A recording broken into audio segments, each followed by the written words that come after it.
자, 이번 강좌의 가장 키 핵심으로서는 용도, 지역, 지구는 도시군 관리계획으로 결정한다는 것 잘 아시면 되겠고, 그게 원칙이고, 도시군 관리계획으로 결정되지만 부수적으로 행위 제한을 가져온다. 그러면 행위 제한을 가져오지만 손실보상 문제는 생기지 않는다는 꼭 명심하는 첫 번째고요.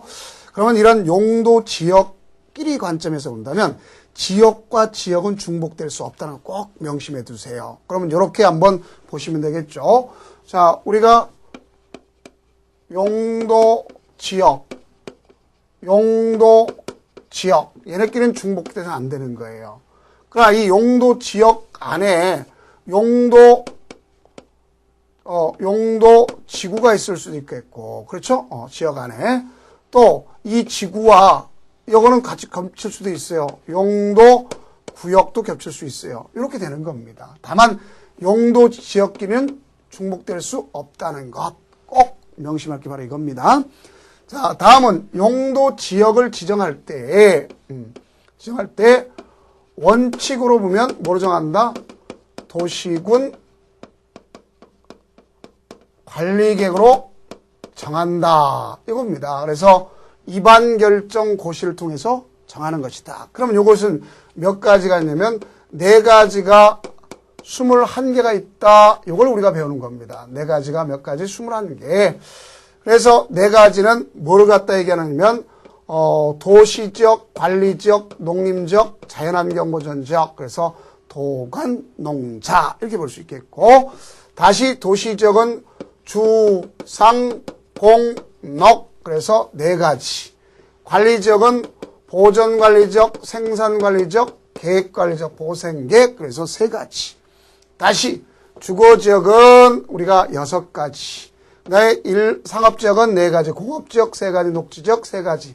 이렇게 나누면서 21개가 된다 그랬어요. 몇 가지 가지고? 요거 가지고. 그럼 여기서 가장 키포인트가 된 것 중에 중요한 것은 뭐가 있느냐? 전용주거지역은요,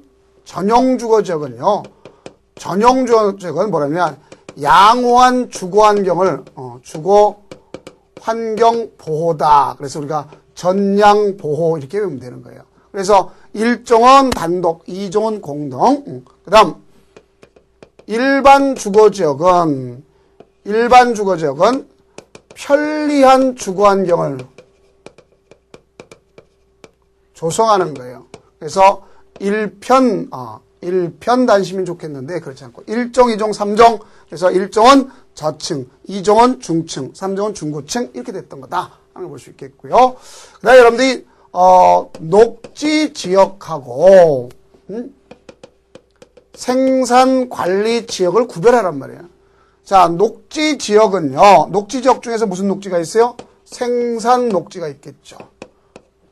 여기는 녹지 지역은 도시가 아니니까 개발을 원칙하지만 생산을 위해서 유보시켜 놓은 거예요. 개발을. 자, 이거는 생산 관리 지역은 자, 농림지역에 집어넣지 못해 거기에 준해서 관리가 필요한 것을 생산 관리 지역으로 한다 하는 것 아시면 되겠습니다. 자, 그다음에 이제 공업지역에서는 전용 공업지역은 중화 공해성이라는 거. 일반 공업지역은 뭐가 있냐면 환경을 저해하지 않는 거. 그다음 준공업지역은 경공업에다가 주거도 하고 업무도 하고 상업도 한다는 것. 그걸 아시면 되겠습니다. 자, 그런데 이렇게 도시군 관리로 결정하는 것이 원칙이지만 이 도시군 관리로 결정하는 것이 아닌 뭐가 있다고 쓰면 특례가 있다 하는 걸 배운 거예요. 특례. 그럼 특례는 절차상 특례다 하는 것을 인식하면 됩니다. 절차상의 특례다. 그래서 절차상 특례로서 첫 번째 보면 공유 수면 매립지다 하는 걸 볼 수 있어요. 어디 매립지? 공유 수면 매립지. 그래서 이 공유 수면 매립지는 바로 매립 목적,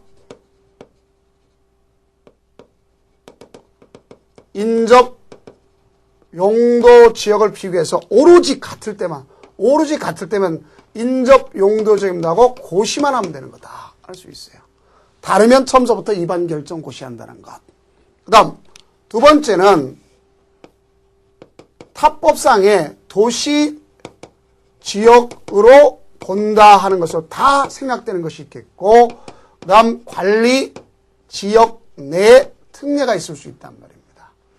그래서 도시적으로 본다는 것은 우리가 택산전 이렇게 돼요. 그래서 어촌어항법의 어항구역이 도시역과 인접된 공유수면은 도시로 본다. 택지개발 촉진법이야 택지개발지구도 도시로 본다. 다만 이놈을 조심하면 되겠습니다. 요거 뭐라고 쓰면 산업단지 중에서 농공단지. 자, 전원개발에서 수력발전과 송변전만 하는 것, 그런 것은 대상이 되지 않는다는 것. 자, 그래서 농공단지 조심하면 된다 그랬고, 관리지역에서 농지법에서 농업진흥지역과 관리지역 산림 중에서 보게 되면 산지관리법상 보전산지가 되면, 자, 여기 거는 농림지역으로 보지만 이건 보전산지가 되면 임업생산할 거냐 아니면 보존할 거냐에 따라 뭐가 될 수 있어요?